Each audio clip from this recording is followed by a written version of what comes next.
नमस्कार दोस्तों, welcome to competition for nation. दोस्तों, मैं आज आप लोगों के लिए 67 बीपीएससी का घटना चक्र की नई बुक का भारतीय अर्थव्यवस्था से रिलेटेड प्रीवियस ईयर का क्वेश्चन लेकर आया हूं। दोस्तों, इस वीडियो में हम लोग 38वीं से लेकर 66वीं बीपीएससी तक के क्वेश्चन को कवर करने वाले हैं। दोस्तों, इंडियन इकोनॉमिक्स का वीडियो मैं 2 पार्ट में लेकर आऊंगा, क्योंकि यह मेरा पहला पार्ट है। दोस्तों, वीडियो में आगे बढ़ने से पहले अगर आप लोग चैनल पे नए हैं तो प्लीज चैनल को सब्सक्राइब कर लीजिए और बेल आइकन को दबा दीजिए, जिससे कि नई वीडियो की नोटिफिकेशन आप लोगों के बीच आता रहे। तो चलिए देखते हैं दोस्तों, पहला क्वेश्चन है, भारतीय आय का मुख्य स्रोत है। तो इसका राइट आंसर हो जाएगा फ्रेंड्स ऑप्शन बी, कृषि। भारतीय आय का मुख्य स्रोत कृषि है। तो चलिए देखते हैं नेक्स्ट है, भारत की उन्नति संतोषजनक रही है। तो इसका राइट आंसर हो जाएगा ऑप्शन ए, कुल राष्ट्रीय उत्पाद में बढ़ोतरी के कारण भारत की उन्नति संतोषजनक रही है। चलिए देखते हैं नेक्स्ट क्वेश्चन है, भारत में राष्ट्रीय आय की गणना में एक समस्या है। तो इसका राइट आंसर हो जाएगा ऑप्शन डी, असंगठित क्षेत्र। भारत में राष्ट्रीय आय की गणना में एक समस्या है। नेक्स्ट क्वेश्चन है फ्रेंड्स, भारत में राष्ट्रीय आय समंकों का आकलन किसके द्वारा किया जाता है। तो इसका राइट आंसर हो जाएगा ऑप्शन डी, केंद्रीय सांख्यिकी संगठन के द्वारा भारत में राष्ट्रीय आय की गणना का आकलन किया जाता है।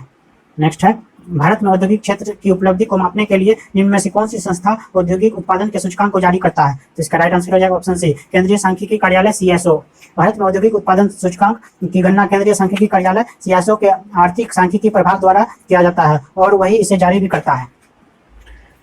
नेक्स्ट है फ्रेंड्स, बिहार में प्रति व्यक्ति शुद्ध राज्य घरेलू उत्पाद स्थिर कीमतों प्रदेश की तुलना में कम है। वर्ष 2018-19 में यह था। तो इसका राइट आंसर हो जाएगा ऑप्शन डी, राष्ट्रीय औसत का 33%।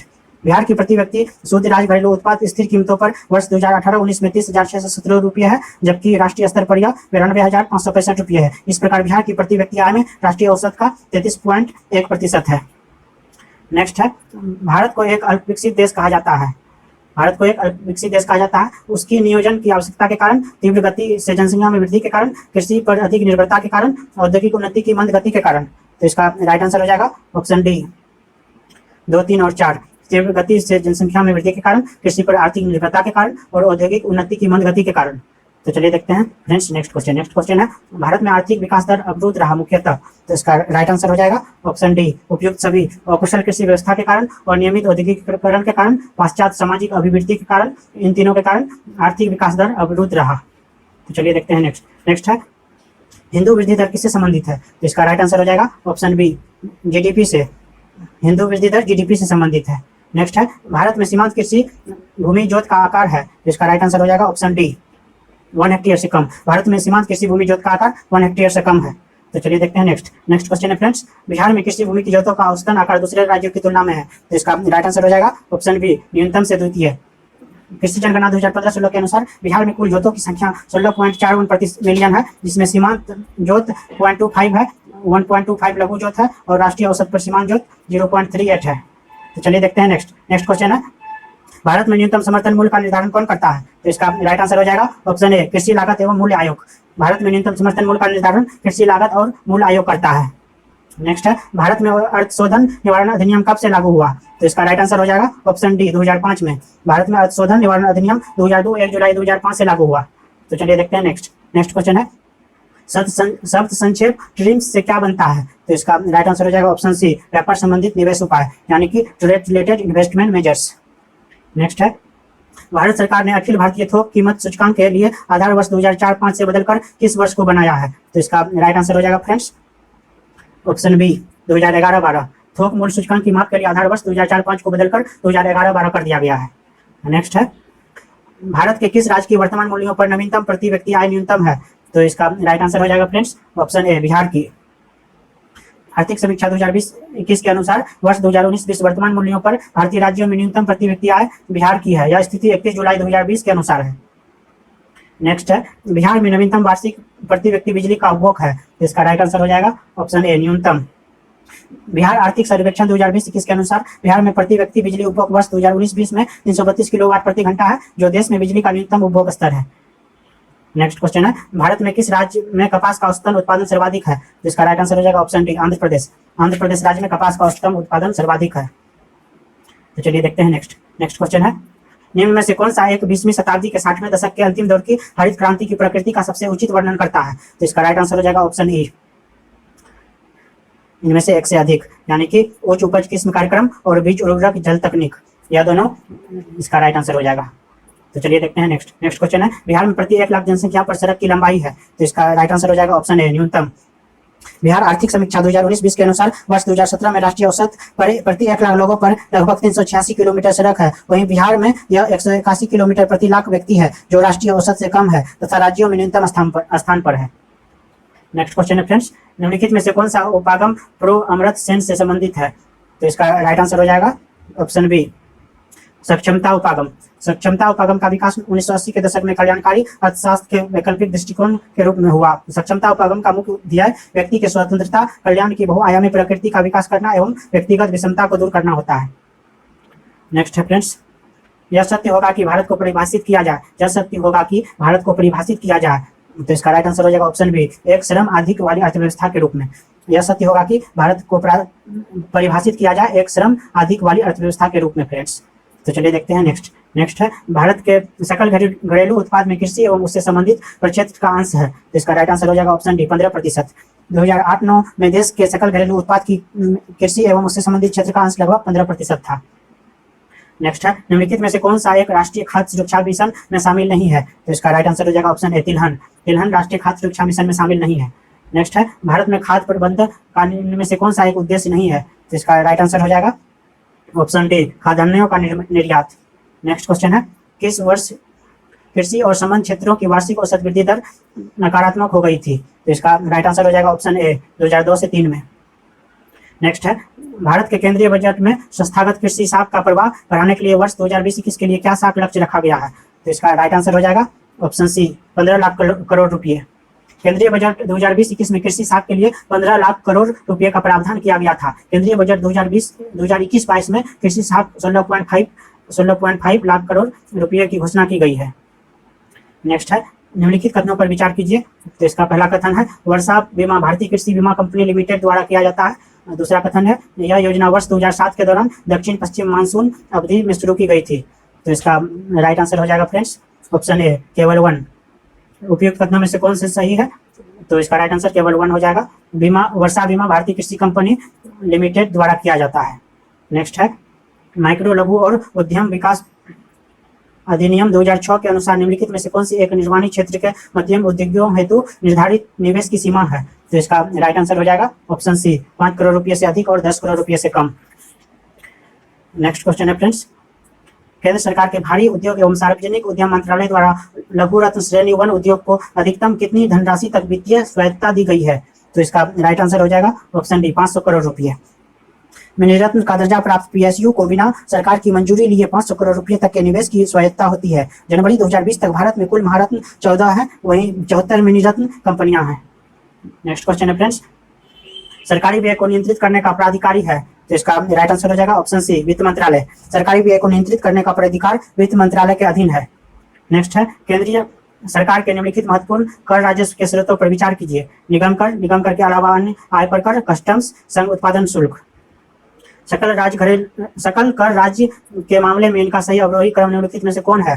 तो इसका राइट आंसर हो जाएगा ऑप्शन ए 1, 2, 4 और 3। नेक्स्ट क्वेश्चन है फ्रेंड्स, भारत सरकार की आय का सबसे बड़ा स्रोत है। तो इसका राइट आंसर हो जाएगा ऑप्शन बी उत्पाद कर। भारत सरकार की आय का सबसे बड़ा स्रोत उत्पाद कर है। नेक्स्ट है, निम्नलिखित में से सबसे बड़ा एकल साधन कौन सा है जिसमें भारत में राजस्व कर से सरकार को आय होती है? तो इसका राइट आंसर हो जाएगा ऑप्शन ए उत्पाद शुल्क। नेक्स्ट है फ्रेंड्स, ब्याज भुगतान एक आइटम है। तो इसका राइट आंसर हो जाएगा ऑप्शन ए राजस्व व्यय का। ब्याज भुगतान एक आइटम है राजस्व व्यय का। नेक्स्ट क्वेश्चन है, राजकोषीय घाटा है। तो इसका राइट आंसर हो जाएगा ऑप्शन डी बजटीय घाटे का योग और सरकार का बाजार ऋण तथा दायित्व। राजकोषीय घाटा बजटीय घाटा प्लस सरकार का ऋण एवं अन्य देयताएं हैं। वहीं राजकोषीय घाटा इक्वल टू राजस्व प्रतियां प्लस ऋण में प्राप्तियां प्लस अन्य प्राप्तियां माइनस कुल व्यय। नेक्स्ट है, भारत में राजस्व घाटे से तात्पर्य है कि? तो इसका राइट आंसर हो जाएगा ऑप्शन बी भारत सरकार को अपने उन व्ययों के वित्तपोषण के लिए उधार लेने की आवश्यकता है जो पूंजीगत परिसंपत्तियों का निर्माण नहीं करते हैं।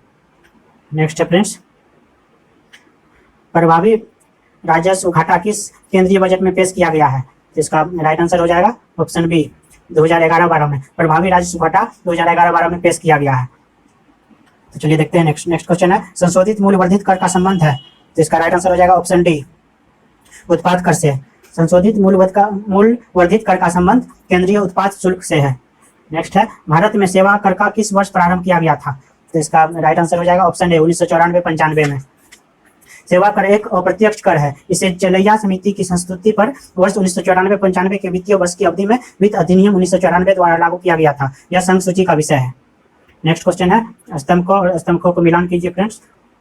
तो इसका हम लोग मिलान करते हैं। राष्ट्रीय कृषि नीति, इसका राष्ट्रीय कृषि नीति 2000 हो जाएगा, 2000 ईस्वी में लागू हुआ था। समुद्रीय मत्स्य नीति, जिसका 2004 हो जाएगा। और नवीन विदेशी व्यापार नीति, इसका 2014 हो जाएगा। और 7वां वित्तीय आयोग, इसका 1998 हो जाएगा। तो दोस्तों इसका राइट आंसर हो जाएगा इस प्रकार ऑप्शन डी। नेक्स्ट क्वेश्चन है, इसमें भी मैच करने वाला क्वेश्चन है फ्रेंड्स। स्तंभ को मिलान कीजिए। तो इसका हम लोग देख लेते हैं। इसमें ओपन जनरल लाइसेंस विदेशी व्यापार के लिए है, ओपन जनरल लाइसेंस। और ट्राइसेम किसके लिए है? रोजगार के लिए है ट्राइसेम। और थोक मूल्य सूचकांक मुद्रास्फीति के लिए है, वही नकदी रिजर्व अनुपात ऋण नियंत्रण के लिए है। तो इसका राइट आंसर हो जाएगा ऑप्शन ए। इसका राइट आंसर ऑप्शन ए हो जाएगा 2143। तो चलिए देखते हैं नेक्स्ट क्वेश्चन है, भारत में बजट घाटे को पूरा करने की तदर्थ ट्रेजरी बिल प्रणाली को समाप्त कर दिया गया। तो इसका राइट आंसर हो जाएगा ऑप्शन डी 31 मार्च 1997 को। एडहॉक ट्रेजरी बिल का निर्गमन 31 मार्च 1997 से बंद कर दिया गया और इसके स्थान पर अर्थोपाय अग्रिम की योजना लागू की गई। नेक्स्ट है, भारत में मध्य अर्धशतक में अपनाए गए महानोबिस प्लान मॉडल का उद्देश्य था। भारत में मध्य अर्धशतक में अपनाए गए महानोबिस प्लान का क्या उद्देश्य था? तो इसका राइट आंसर हो जाएगा ऑप्शन बी, भारी उद्योगों की स्थापना करना जो पूंजी सघन थे। नेक्स्ट है, भारत में योजना आयोग की स्थापना किस वर्ष हुई थी? तो इसका राइट आंसर हो जाएगा ऑप्शन ए 1950 में। भारत में योजना आयोग की स्थापना 1950 में हुई थी। केंद्रीय मंत्रिमंडल के प्रस्ताव पर 15 मार्च 1950 को गठित योजना आयोग एक संविधानेतर परामर्शदात्री निकाय है। भारत के प्रधानमंत्री योजना आयोग के पदेन अध्यक्ष होते हैं। 1 जनवरी 2015 से योजना आयोग को समाप्त कर उसके स्थान पर उसी तारीख 1 जनवरी 2015 से नीति आयोग का गठन किया गया था। दोस्तों भारत सरकार के नीति आयोग जो आर्थिक नीति निर्धारण का चिंतन समूह है, नीति का पूरा स्वरूप क्या है? नीति का फुल फॉर्म क्या होता है फ्रेंड्स? तो इसका राइट आंसर हो जाएगा option B, national institution for transforming India, राष्ट्रीय भारत परिवर्तन संस्थान नीति आयोग का फुल फॉर्म होता है। तो चलिए देखते हैं अगला क्वेश्चन है, भारतीय योजना आयोग के पदेन अध्यक्ष होते हैं। तो इसका राइट आंसर हो जाएगा ऑप्शन बी, प्रधानमंत्री। इसके पदेन अध्यक्ष प्रधानमंत्री होते हैं। और इसका उपाध्यक्ष कौन है फ्रेंड्स? इसका उपाध्यक्ष अभी श्री राजीव कुमार है। इसके उपाध्यक्ष अभी राजीव कुमार है। तो चलिए देखते हैं नेक्स्ट क्वेश्चन है, नीति आयोग अस्तित्व में कब आया? तो इसका राइट आंसर हो जाएगा ऑप्शन सी, 1 जनवरी 2015 को नीति आयोग अस्तित्व में आया था। नेक्स्ट है, समुदाय विकास कार्यक्रम का क्या उद्देश्य है? तो इसका राइट आंसर हो जाएगा ऑप्शन ए, उपयुक्त में से एक से अधिक। भारत में सामुदायिक विकास कार्यक्रम प्रायोगिक स्तर पर 2 अक्टूबर 1952 को शुरू किया गया था। देश में कृषि कार्यक्रम और संचार की प्रणाली में सुधार के साथ साथ ग्रामीण स्वास्थ्य, स्वच्छता और ग्रामीण शिक्षा में पर्याप्त वृद्धि के उद्देश्य से सामुदायिक विकास कार्यक्रम को लागू किया गया था। तो इसका राइट आंसर 1 से अधिक हो जाएगा। नेक्स्ट है, छठी पंचवर्षीय योजना के दौरान निम्नलिखित में से कौन सा कार्यक्रम शुरू किया गया था? तो इसका राइट आंसर हो जाएगा ऑप्शन ए, एकीकृत ग्रामीण विकास कार्यक्रम शुरू किया गया था छठी पंचवर्षीय योजना के दौरान। तो चलिए देखते हैं नेक्स्ट क्वेश्चन है फ्रेंड्स, अंत्योदय कार्यक्रम सर्वप्रथम किस राज्य में शुरू किया गया था? तो इसका राइट आंसर हो जाएगा ऑप्शन डी, राजस्थान में। अंत्योदय कार्यक्रम सर्वप्रथम राजस्थान में शुरू किया गया था और इसे 1970 से 71 में प्रारंभ किया गया था। नेक्स्ट क्वेश्चन है फ्रेंड्स, राष्ट्रीय नियोजन में रोलिंग प्लान की अवधारणा लागू की गई थी। तो इसका राइट आंसर हो जाएगा ऑप्शन सी, जनता सरकार के द्वारा। इसे जनता पार्टी सरकार के द्वारा लागू किया गया था। नेक्स्ट है, जल योजना के बारे में निम्नलिखित पर विचार करें। तो इसका राइट आंसर हो जाएगा ऑप्शन डी, 1, 2 और 3, 4। जल योजना के बारे में चालू वर्ष के लिए एक योजना जिसमें वार्षिक बजट शामिल होता है। एक योजना जो 3, 4 या 5 वर्षों के लिए निर्धारित होती है। यह अर्थव्यवस्था की आवश्यकता अनुसार प्रति वर्ष संशोधित होती है। 10, 15 अथवा 20 वर्षों के लिए एक सापेक्ष योजना है। तो इसका राइट आंसर 1, 2, 3, 4 ऑप्शन डी हो जाएगा। नेक्स्ट है, भारत में योजना अवकाश की अवधि थी। तो इसका राइट आंसर हो जाएगा ऑप्शन बी, 1966 से 69। नेक्स्ट क्वेश्चन है फ्रेंड्स, 11वीं पंचवर्षीय योजना का उद्देश्य है। तो इसका राइट आंसर हो जाएगा ऑप्शन बी, समाविष्ट आर्थिक वृद्धि। 11वीं पंचवर्षीय योजना 1 अप्रैल 2007 से 31 मार्च 2012 व्यापक उद्देश्य समावेशी समृद्धि की प्राप्ति है। 19 दिसंबर 2007 को राष्ट्रीय विकास परिषद की 54वीं बैठक में 11वीं पंचवर्षीय योजना के प्रारूप को स्वीकृति प्रदान की गई थी। नेक्स्ट क्वेश्चन है मैच करने वाला फ्रेंड्स, इसे हम लोग मैच करेंगे। स्तंभ को और स्तंभ को मैच करने वाला है। तो इसका राइट आंसर हो जाएगा ऑप्शन सी। 1 का 3 हो जाएगा और बी का 2, सी का 1 और डी का 4। तो चलिए देखते हैं नेक्स्ट क्वेश्चन है, निम्नलिखित में से कौन सा व्यापारिक बैंक विश्व के शीर्ष 100 बैंकों में शामिल है? तो इसका राइट आंसर हो जाएगा ऑप्शन बी, भारतीय स्टेट बैंक विश्व के शीर्ष 100 बैंकों में शामिल है। नेक्स्ट क्वेश्चन है, 12वीं पंचवर्षीय योजना के दौरान कृषि एवं सहायक क्षेत्र के लिए निम्न में से किस एक औसत वार्षिक विकास दर का लक्ष्य रखा गया था? तो इसका राइट आंसर हो जाएगा ऑप्शन सी, 4%। 12वीं योजना में कृषि एवं संबद्ध क्षेत्र के लिए वार्षिक औसत दर 4% हासिल करने का लक्ष्य रखा गया था। नेक्स्ट क्वेश्चन है, निम्नलिखित उपभोक्ता मूल्य सूचकांकों पर विचार कीजिए। तो इसका है औद्योगिक श्रमिकों के लिए उपभोक्ता मूल्य सूचकांक, कृषि श्रमिकों के लिए उपभोक्ता मूल्य सूचकांक, ग्रामीण श्रमिकों के लिए उपभोक्ता मूल्य सूचकांक, शहरी गैर श्रम कर्मचारियों के लिए उपभोक्ता मूल्य सूचकांक। उपयुक्त सूचकांकों में से कौन सा केंद्रीय सांख्यिकी संगठन द्वारा संकलित किया जाता है? तो इसका राइट आंसर हो जाएगा ऑप्शन सी, केवल चौथा, शहरी गैर श्रम कर्मचारियों के लिए उपभोक्ता मूल्य सूचकांक इसे फ्रेंड्स संकलित किया जाता है।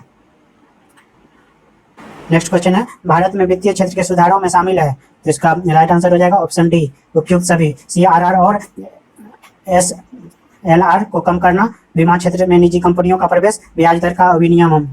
इसका राइट आंसर ऑप्शन डी हो जाएगा। चलिए देखते हैं नेक्स्ट है, यदि भारतीय रिजर्व बैंक के द्वारा नगद कोष अनुपात में कमी की जाती है तो इसका साख सृजन पर प्रभाव होता है। तो इसका राइट आंसर हो जाएगा ऑप्शन ए, वृद्धि। भारतीय रिजर्व बैंक द्वारा नगद कोष अनुपात में कमी करने पर वाणिज्यिक बैंकों द्वारा साख सृजन की मात्रा में वृद्धि होती है। नेक्स्ट है, भारतीय जीवन बीमा निगम की स्थापना कब हुई थी? तो इसका राइट आंसर हो जाएगा फ्रेंड्स ऑप्शन ए, 1956 में। 19 जून 1956 को भारतीय संसद द्वारा पारित भारतीय जीवन बीमा निगम LIC की स्थापना 1 सितंबर 1956 में की गई थी। इसे LIC एक्ट 1956 के द्वारा लागू किया गया था।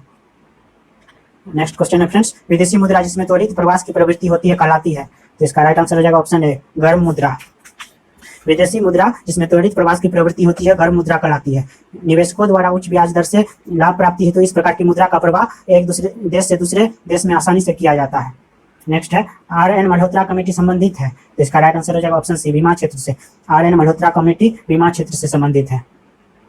नेक्स्ट है, निम्न कथनों पर विचार कीजिए। तो इसका राइट आंसर हो जाएगा ऑप्शन सी, 1 और 2 दोनों। उपयुक्त में से कौन सा गलत है? तो इसका दोनों गलत है। बैंक दर वह ब्याज दर है जो भारतीय रिजर्व बैंक अपने ग्राहकों से उनके अल्पकालीन उधार पर लेता है। रेपो दर वह ब्याज दर है जो भारतीय रिजर्व बैंक अपने ग्राहकों से उनके दीर्घकालिक उधार पर लेता है। यह दोनों गलत है फ्रेंड्स। इसका आंसर 1 और 2 दोनों हो जाएगा।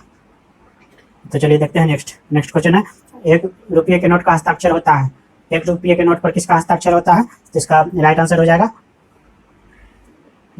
हो जाएगा ऑप्शन ए, वित्त मंत्रालय के सचिव का। भारतीय रिजर्व बैंक 1 रुपये के नोटों एवं सिक्कों तथा अन्य छोटे सिक्कों को छोड़कर भारत के विभिन्न मूल्य वर्ग के नोटों को जारी करता है। 1 रुपये के नोटों का निर्गमन भारत सरकार द्वारा किया जाता है, जिस पर वित्त मंत्रालय के सचिव का हस्ताक्षर होता है। नेक्स्ट है, निम्नलिखित योजनाओं पर विचार कीजिए। EAS, ट्राइसेम, JRY, RLEGP। इन योजनाओं को लागू करने का सही कालानुक्रमित क्या है? तो इसका राइट आंसर हो जाएगा ऑप्शन डी। इसका राइट आंसर ऑप्शन डी हो जाएगा, 2, 4, 3, 1। तो चलिए देखते हैं नेक्स्ट है, PM कुसुम योजना का उद्देश्य है। तो इसका राइट आंसर हो जाएगा फ्रेंड्स ऑप्शन डी, किसानों की डीजल और केरोसिन पर निर्भरता समाप्त करना तथा पंपसेटों को सौर ऊर्जा से जोड़ना। दोस्तों यह BPSC 66वां BPSC का क्वेश्चन है। इसे बहुत से हमारे फ्रेंड्स ने गलती करके आए थे, तो इसका आप लोग ध्यान रखिएगा। PM कुसुम योजना का संबंध किसानों की डीजल और केरोसिन पर निर्भरता समाप्त करना तथा पंप सेटों को सौर ऊर्जा से जोड़ना है। वर्ष 2019 के आरंभ में PM कुसुम योजना सौर ऊर्जा की स्थापना तथा पंप सेटों के सौर ऊर्जा से जोड़कर किसानों की डीजल पर निर्भरता को समाप्त करना था। नेक्स्ट है, निम्नलिखित में से भारत का निर्माण कौन अंश नहीं करता है? निम्नलिखित में से भारत निर्माण का कौन अंश नहीं है? तो इसका राइट आंसर हो जाएगा ऑप्शन ए, कृषि आधारित उद्योग। नेक्स्ट क्वेश्चन है, भारतमाला परियोजना से भारत का निम्न में से कौन सा इंफ्रास्ट्रक्चर क्षेत्र संबंधित है? तो इसका राइट आंसर हो जाएगा ऑप्शन सी, सड़क इंफ्रास्ट्रक्चर। भारतमाला परियोजना भारत के सड़क आधारित संरचना से संबंधित है। यह लगभग 34,800 किलोमीटर लंबाई के राष्ट्रीय राजमार्ग के निर्माण हेतु राष्ट्रीय राजमार्ग क्षेत्रक कार्यक्रम है। तो चलिए देखते हैं नेक्स्ट क्वेश्चन है, योजना आयोग ने 1993-94 बिहार के लिए गरीबी रेखा से नीचे BPL का निम्नलिखित प्रतिशत प्राकलित किया। तो इसका राइट आंसर हो जाएगा ऑप्शन ए, 55%।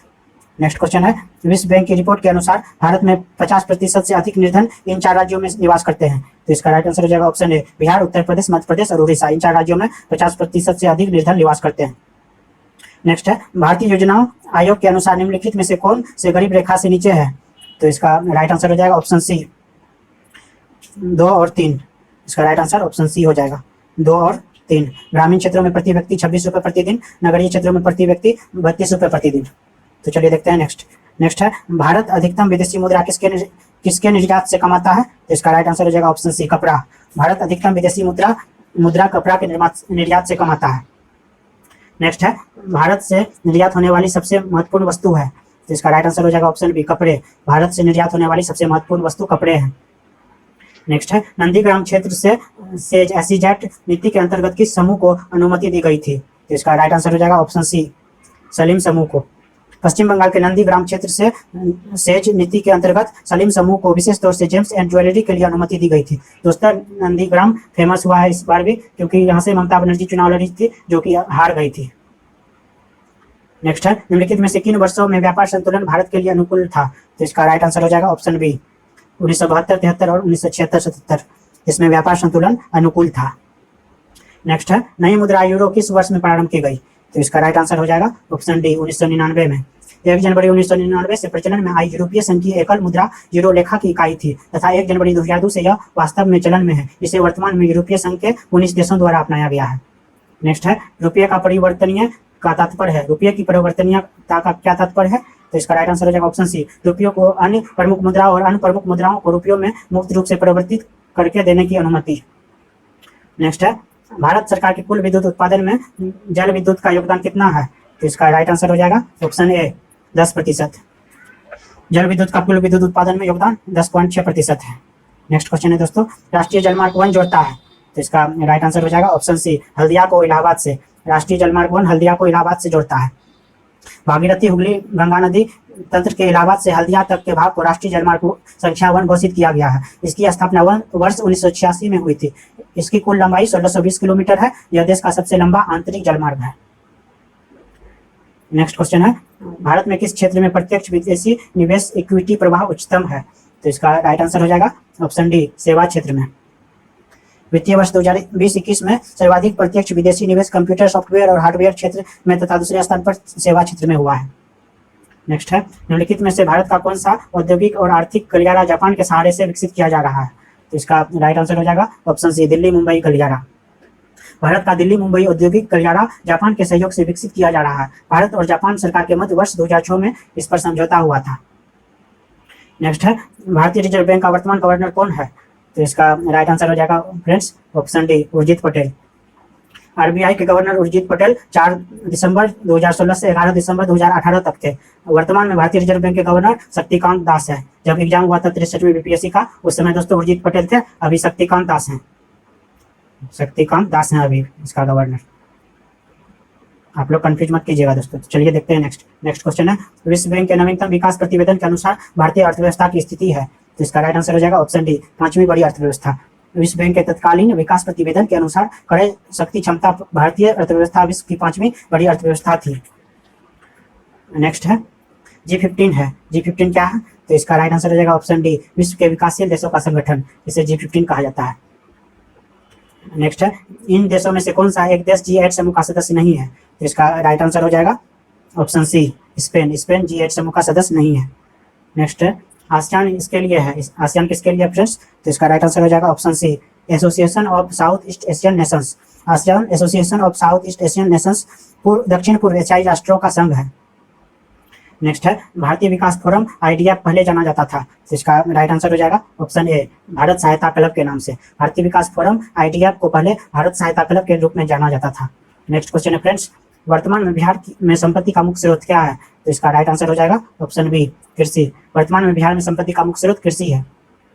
नेक्स्ट है फोर्ब्स पत्रिका के अनुसार 2007 में विश्व का सबसे धनी व्यक्ति है। तो इसका राइट आंसर हो जाएगा option D Warren Buffett. Forbes पत्रिका के अनुसार 2007 में विश्व का सबसे धनी व्यक्ति वॉरेन बफेट थे।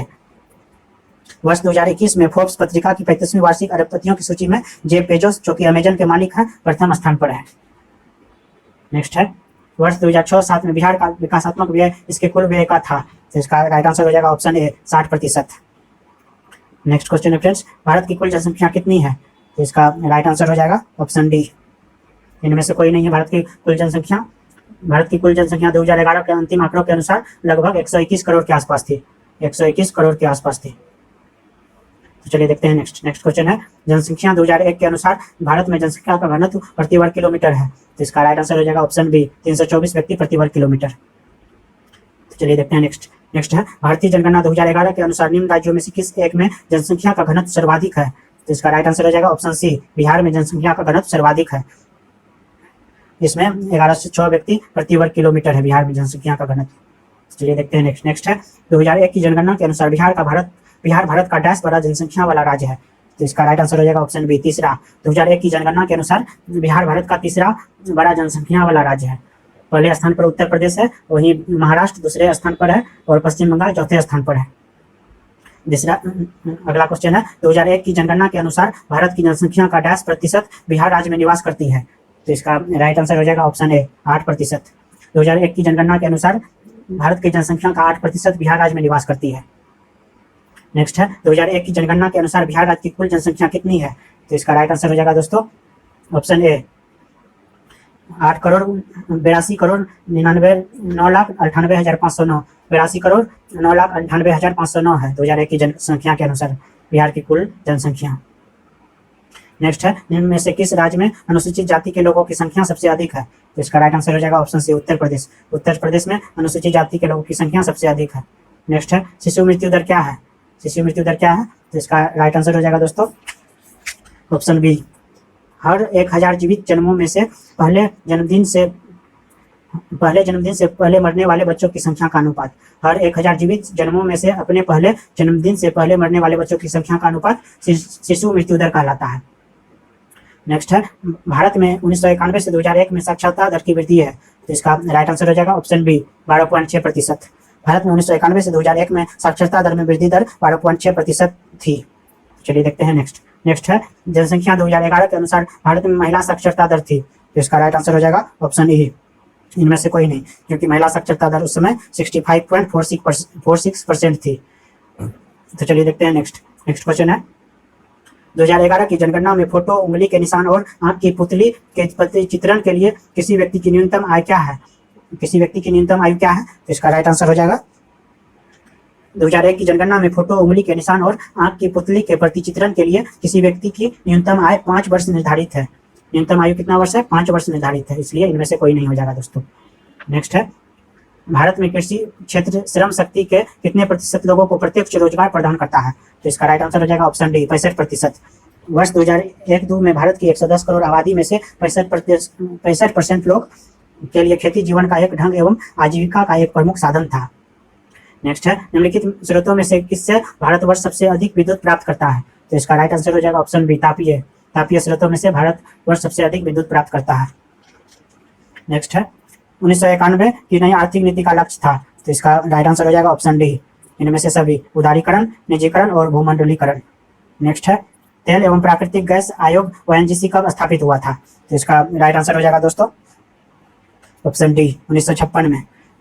ONGC 1956 में स्थापित हुआ था। नेक्स्ट है, भारतीय अर्थव्यवस्था का कौन सा क्षेत्र सकल राष्ट्रीय उत्पाद में सबसे अधिक योगदान करता है। तो इसका राइट आंसर हो जाएगा ऑप्शन सी, तृतीयक क्षेत्र। भारत में तृतीयक क्षेत्र अर्थात सेवा क्षेत्र सकल राष्ट्रीय उत्पाद में सर्वाधिक योगदान करता है।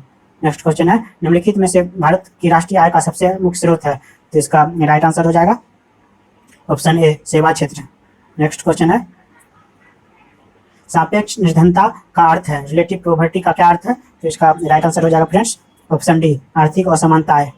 नेक्स्ट क्वेश्चन है, इनमें से किसने गरीबी निवारण के प्रभावपूर्ण अस्त्र के रूप में स्वयं सेवा समूह के विचार को दिया था।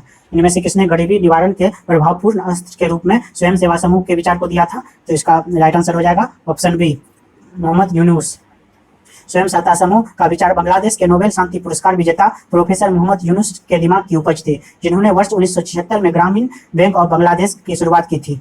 स्वयं सहायता समूह और माइक्रो फाइनेंस हाल ही में गरीबी उन्मूलन, वित्तीय समावेशन और महिला सशक्तिकरण के लिए संभावित साधन के रूप में उभरा है।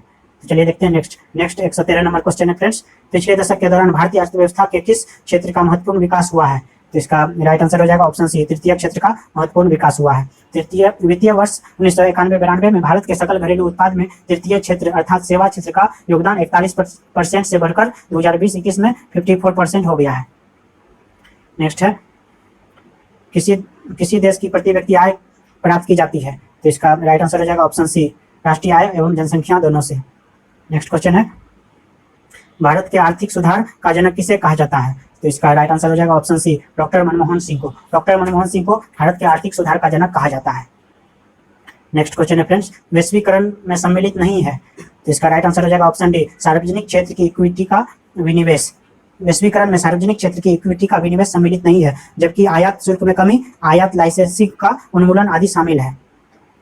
नेक्स्ट है, जैसे जैसे अर्थव्यवस्था विकसित होती है, राष्ट्रीय आय में तृतीय क्षेत्र का अंश, तो इसका राइट आंसर हो जाएगा ऑप्शन सी, बढ़ता जाता है। जैसे जैसे अर्थव्यवस्था विकसित होती है, राष्ट्रीय आय में तृतीय क्षेत्र का अंश बढ़ता जाता है दोस्तों। नेक्स्ट है, संयुक्त राष्ट्र विकास कार्यक्रम यूएनडीपी के अंतर्गत भारत में मानव विकास सूचकांक बनाने के लिए किसे एक घटक के रूप में नहीं लिया गया है? तो इसका राइट आंसर हो जाएगा ऑप्शन डी, शिशु मृत्यु दर को एक घटक के रूप में नहीं लिया गया है। नेक्स्ट क्वेश्चन है 119 नंबर फ्रेंड्स, कौन सा आर्थिक अधिसंरचना में नहीं आता है? आर्थिक अधिसंरचना में कौन सा नहीं आता है?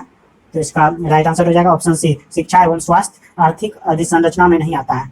नेक्स्ट है, सामाजिक अधिसंरचना में किसे शामिल नहीं किया गया है? तो इसका राइट आंसर हो जाएगा ऑप्शन सी, तार संचार यानी दूरसंचार को सामाजिक अधिसंरचना में शामिल नहीं किया गया है। नेक्स्ट क्वेश्चन है, सरकार की नीति मेक इन इंडिया का उद्देश्य है? तो इसका राइट आंसर हो जाएगा ऑप्शन ई, ऑप्शन ई हो जाएगा इसका राइट आंसर। उनमें से एक से अधिक यानी नौकरशाही के ढीलापन को दूर करना, लाल फीताशाही को हटाना, विनिर्माण की लागत को कम करना, उत्पाद को प्रतियोगी बनाना। मेक इन इंडिया का उद्देश्य ये सभी है, तो इसका राइट आंसर ऑप्शन ई हो जाएगा दोस्तों, इनमें से एक से अधिक। तो दोस्तों कैसा लगा यह वीडियो हमें कमेंट बॉक्स में कमेंट करके जरूर बताइएगा, और वीडियो को लाइक कीजिए, अपने दोस्तों के साथ शेयर कीजिए। दोस्तों अगर आप लोग हमारा हिस्ट्री, पॉलिटी और ज्योग्राफी का प्रीवियस ईयर का वीडियो नहीं देखा है तो डिस्क्रिप्शन बॉक्स में लिंक दिया हुआ है, आप लोग जाके देख सकते हैं उस लिंक के माध्यम से। तो चलिए मिलते हैं दोस्तों नेक्स्ट वीडियो में, तब तक के लिए स्टे सेफ, स्टे मोटिवेटेड।